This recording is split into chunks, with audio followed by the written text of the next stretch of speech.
नमस्कार। आध्यात्म और ज्योतिष चैनल में आप लोग का स्वागत है। आज का ये वीडियो गुरु नानक साहब की याद में, या ये कहें कि गुरु नानक जी से जो एक साक्षात्कार हुआ क्रिया योग के दौरान, मेडिटेशन के दौरान। और अक्सर मैंने कहा है कि जब आप समाधि की अवस्था में जाते हैं तो पुण्य आत्माओं से, देवतुल्य आत्माओं से मिलते हैं।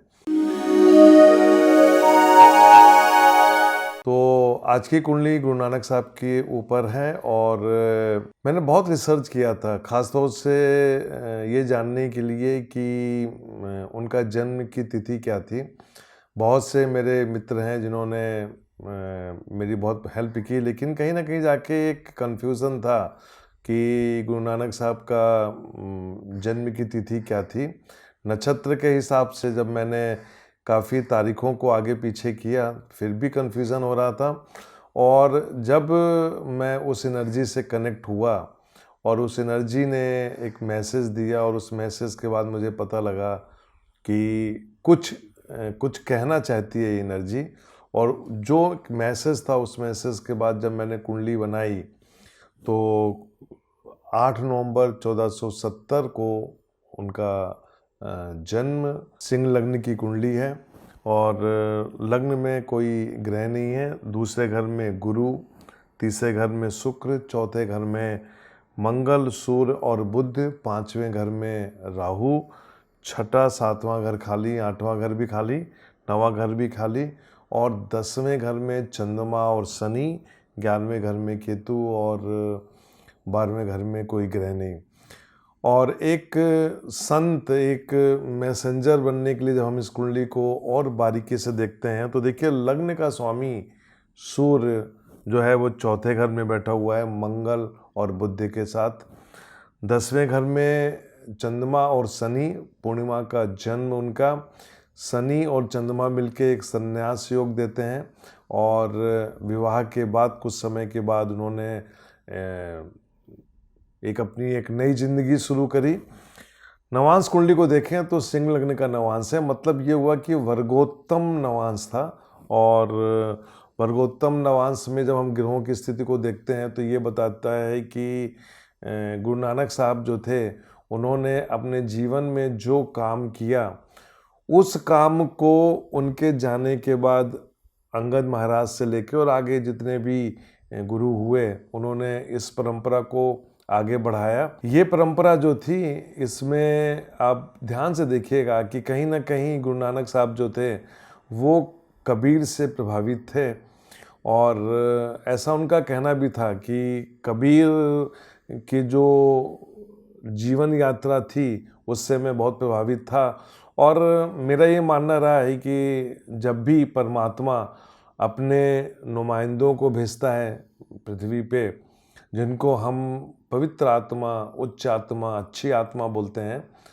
वैसे मैं आपको एक बात बताना चाहता हूँ कि हम सभी एक अच्छी आत्मा हैं, और हमें अपने आप को बस जानने की ज़रूरत है कि हम कौन हैं।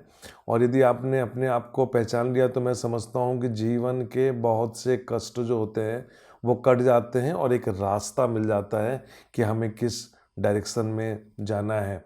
सिख पंथ, सिख समुदाय, जहाँ तक हम बोलते हैं, आजकल लोग बाग उसको बोलते हैं कि मैं सिख जाति का हूँ, ये सब यहीं के बनाए हुए हैं। क्योंकि कभी भी उनके मन में ऐसा नहीं था कि वो कभी एक रिलीजन के रूप में ये धर्म बने। लेकिन वक्त के साथ है, मुग़लों का शासन था, मुग़लों के शासन के बाद आगे जितने भी गुरु आए, उन्होंने अपनी परंपरा के अनुसार, समय के अनुसार काफ़ी चेंज किया। लेकिन गुरु नानक साहब ने जो ग्रंथ लिखा था, जो ग्रंथ में उनकी गुरुवाणी है, आप देखिएगा उसमें गीता, भागवत, रामायण, महाभारत और कबीर, इन सब से वो प्रभावित रहे हैं। गुरु नानक साहब का जो जन्म था वो, जैसा कि मैंने बताया, कि कार्तिक पूर्णिमा के दिन हुआ था। और मेरे हिसाब से 8 नवंबर 1470 को उनका जन्म था। मैं अपने चैनल के माध्यम से भी सभी अपने सिख भाइयों को बताना चाहता हूँ कि गुरु नानक साहब को समझने की ज़रूरत है। और आज तक गुरु नानक साहब पे जो रिसर्च होना चाहिए था, जो उन्होंने कहा था, कहीं न कहीं हम उस परंपरा को भूलते जा रहे हैं। यदि एक बार हमको पलट के देखना है, तो मैं समझता हूँ कि हम जबकि एक युग परिवर्तन की बात अब हम करते हैं कि हम एक युग परिवर्तन की तरफ जा रहे हैं, तो जब हम पलट के देखते हैं तो इस श्रृंखला में मेरा ये मानना रहा है कि गुरु नानक साहब जैसी आत्मा, एनर्जी इस पृथ्वी पे बहुत कम आती हैं। जो काम उन्होंने किया वो एक अविस्मरणीय है, इसको मानना पड़ेगा। कुछ घटनाओं के बारे में ही बताना चाहूँगा कि इस कुंडली में जो सबसे बड़ा योग था, वो था कि लग्न में किसी भी ग्रह का गलत प्रभाव नहीं था। ना कोई मेलेफिक प्लैनेट उसको देख रहा था और ना ही बेनिफिक प्लैनेट। तो लग्न अपने आप में बली। और यदि हम लग्नेश को देखें तो ये लग्नेश चौथे घर में विराजमान मंगल और बुध के साथ जो बताता है कि ये एक दिव्य आत्मा थी। खासतौर से चंद्रमा को हम जब देखते हैं तो चंद्रमा वक्री शनि के साथ 10वें घर में बैठा हुआ है। ये एक बहुत बड़ा प्रविज्या योग देता है इस कुंडली में। और यही योग जो होता है नवांश कुंडली के 8वें घर में जाके बनता है। और यही आपका जो पूर्णिमा का योग है वो नवांश कुंडली में दूसरे और 8वें घर के बीच में बनता है। इस कुंडली में सबसे बड़ी चीज़ आप ध्यान देखिएगा कि शुक्र तीसरे घर में बैठा हुआ है। और तीसरे घर का शुक्र जो होता है और दूसरे घर का गुरु, ये दोनों मिलके एक ऐसी परंपरा का इजाद करते हैं कि मैंने जब गुरु नानक साहब के ऊपर पढ़ा और मेरी एनर्जी जब उनसे कनेक्ट हुई, तो कहते हैं ना कि कलयुग में यदि ईश्वर को याद करना है तो भजन करो, सत्संग करो और उससे आपको मुक्ति मिलेगी। तो वही भजन, वही सत्संग जिसको हम गुरुवाणी बोलते हैं आजकल, वही लेके उन्होंने पूरी दुनिया की सैर करी। मैंने एक बार किसी अखबार में पढ़ा था कि सदगुरु ने 32,000 किलोमीटर की यात्रा मोटरसाइकिल से तय करी। तो इस बात को लेके मुझे मन में बहुत हंसी भी आई कि गुरु नानक साहब ने तो 32,000 से भी ज़्यादा किलोमीटर की यात्रा पैदल करी, और वो भी कब?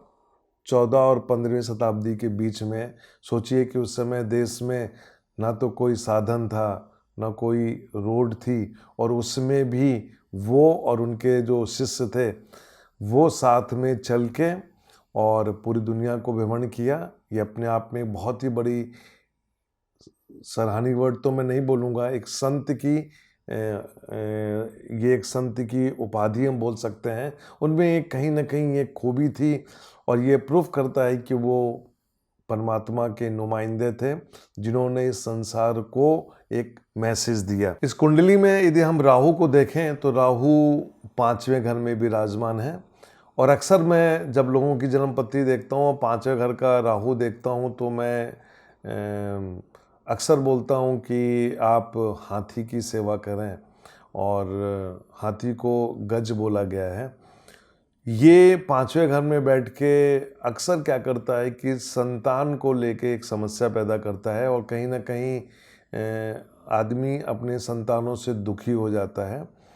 तो ये तो पूजन के कर्म होते हैं जिसको हम कर्मा थ्योरी बोलते हैं। लेकिन यहाँ पे आप देखिए कि संतान का सुख होते हुए भी उन्होंने अपनी गद्दी अपने प्रिय शिष्य को दिया, और जिनका नाम अंगद था। संतान को उन्होंने अपनी गद्दी नहीं दी, क्योंकि कहीं ना कहीं उनके मन में ये था कि मेरी संतान जो है मेरी परंपराओं को, मेरे जो मैसेजेस हैं उनको लेके आगे नहीं जा पाएगी। और वही परंपरा फिर आगे चलती रही। आखिरी में मैं आप लोग को ये बताना चाहता हूँ कि कुंडली में, किसी की भी कुंडली हो, 12वां घर बहुत इम्पोर्टेंट होता है। और 12वां घर जो होता है वो मोक्ष का होता है, कि आदमी मोक्ष से लेके जा रहा है या जन्म के बंधन में बंधता रहेगा। पहले मैं 84 लाख योनियों की बात करता था, आजकल मैं 84 योनियों की बात करता हूँ, 84 जन्म की बात करता हूँ। तो क्या आदमी की क्या आदमी 84 लाख योनियों में भटकता है? क्या खाली 84 में भटकता है? 84 जीवन होते हैं। ये मैं कभी अगले वीडियो में कभी आपसे चर्चा करूँगा। लेकिन मैं अपने सिख भाइयों से बताना चाहता हूँ कि गुरु नानक साहब ने जब शरीर को छोड़ा तो उन्होंने कोई अगला जन्म नहीं लिया। आज भी उनकी आत्मा, उनकी एनर्जी आज भी इस ब्रह्मांड में है, जो रेस्ट कर रही है और आगे चल के वो इंतज़ार कर रही है युग परिवर्तन की।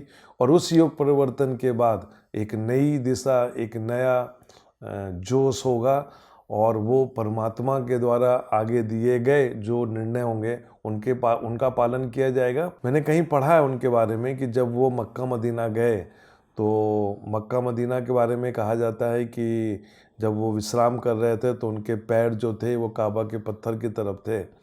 और काफ़ी कहानियाँ हैं उनके बारे में। लेकिन क्या हुआ ये तो मैं उसमें नहीं कह सकता हूँ, लेकिन मैं इतना बता सकता हूँ कि भले ही मुस्लिम शासकों ने उनको गिरफ्तार किया, लेकिन बाद में उनको उनकी दिव्य ज्योति, दिव्य एनर्जी का पता चला और उन्होंने बाकायदा उनसे माफ़ी मांगी। तो इस वीडियो में मैं ये बताना चाहता हूँ कि 8 नवंबर 2022 को उनका जन्मदिन है और वर्षों पहले उनका जन्म कार्तिक पूर्णिमा में हुआ था और इत्तेफाक से आज 8 नवंबर 2022 उनका जन्मदिन हम मनाएंगे। आज के दिन मेरी तरफ से बहुत बहुत मेरे सिख भाइयों को शुभकामनाएं। कभी अगले वीडियो में उनके जीवन की मुख्य घटनाओं का चर्चा करूंगा, विस्तार से बताऊंगा, उनके मैसेज को और विस्तार से बताऊंगा जो उनसे कनेक्ट होने के बाद मुझे प्राप्त हुआ है। आज के दिन इतना ही। नमस्कार।